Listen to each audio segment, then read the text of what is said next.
Hey y'all, it's Anime Cameron, and today I'm going to be reviewing episode 79 of Gegege no Kitarou. And I gotta say, this episode wasn't the most spectacular Gegege no Kitarou episode after the first few episodes of the season giving us emotional episodes, nice plot-centered episodes. But this episode didn't need to be that though. I felt this episode did a lot with its comedy of the slapstick variety. Now,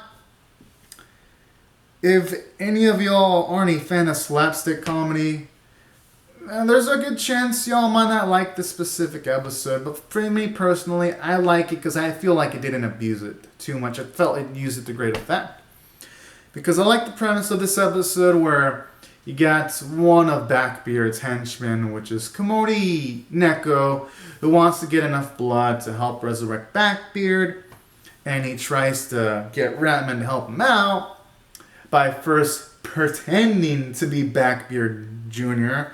But then afterwards, Ratman sees through his facade and he reveals his identity just to be Komori Neko, a yokai that has an extremely low rank as far as Blackbeard's henchmen go. So I do like that because it leads to hilarious situations where Ratman agrees to help him out, but he's fucking bullshitting because they have a blood drive that's a failure, but then you see Ratman give him blood, but it's actually just motherfucking tomato juice, and during all this I was just laughing.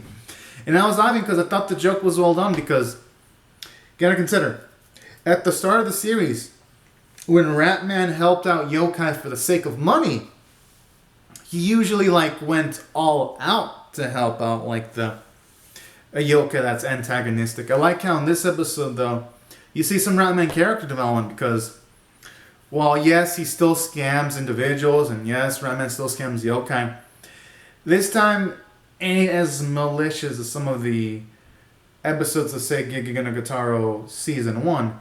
Yes, Ratman, quote-unquote, decides to help Komori Neko, but he scams Komori Neko because he only feeds the dude tomato juice and then Ratman gets the money. So I do like that. It shows you the progression of Ratman's character. He's becoming smarter at the very least, and he isn't doing actions that are as morally gray. I mean, morally, no, I shouldn't say morally gray. He isn't doing actions that are morally questionable. So I like that. And it leads to a lot of comedy too. Because parts where he's in, it leads to a comedic sequence where Komori Neko finds out. He freaking throws a pumpkin towards Ratman and all of his clothes just fucking rip out. And I'm just like, how the fuck is that even possible? But I found that to be hilarious. And I like how afterwards it leads into a sequence where it leads into a kind of like a comedic fight scene where Komori Neko gets powered up by people cheering for him because they literally think he's a person in a Halloween costume.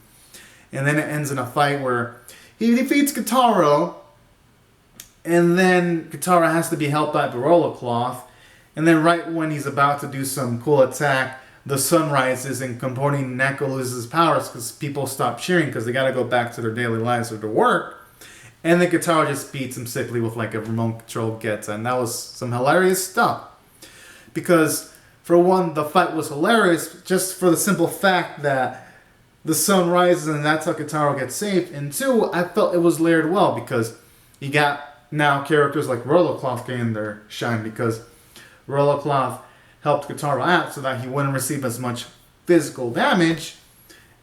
And aside from that, you see Kitarou kind of get through a confrontation due to luck, and I kind of like that because it makes the series much more balanced. That not all the time Kitarou is going to be able to muscle through every single situation. There are going to be occasions where he either needs help from one of his friends or he just luck. And I like how in this episode he needed both. He needed the luck of the sun rising and he needed Rollercloth there to give him a save in order to defeat Komori Neko. And that's what I liked about this episode too. Aside from comedy, it gave some of the other cast members in the series like Rollercloth and Old Man Cryberry Baby some nice moments here and there. And that's why I thought this episode did good from a story standpoint. It wasn't just funny. It gave other characters some nice things to do. And it did well from a character standpoint, because while we didn't get much way in the character development of, say, Kitarou or Catchick, we got some nice character development from Ratman, like when he tried to scam Komori Neko. He gave him, like, tomato juice instead of trying to, like, say, do things like legitimately try to find ways of getting people to donate their blood. And so I kind of did like that factor about this episode. It shows you Ratman's becoming smarter in the way he's doing his scam. And even though, yes, he got caught at the end, and while, yes, a pumpkin was thrown towards his head, I call that progress. And I really like that. I really like how Toei's been handling Ratman in the last few episodes. Hell, ever since Season 2 started, Toei's been doing an amazing job with Ratman's character. So I really enjoy that.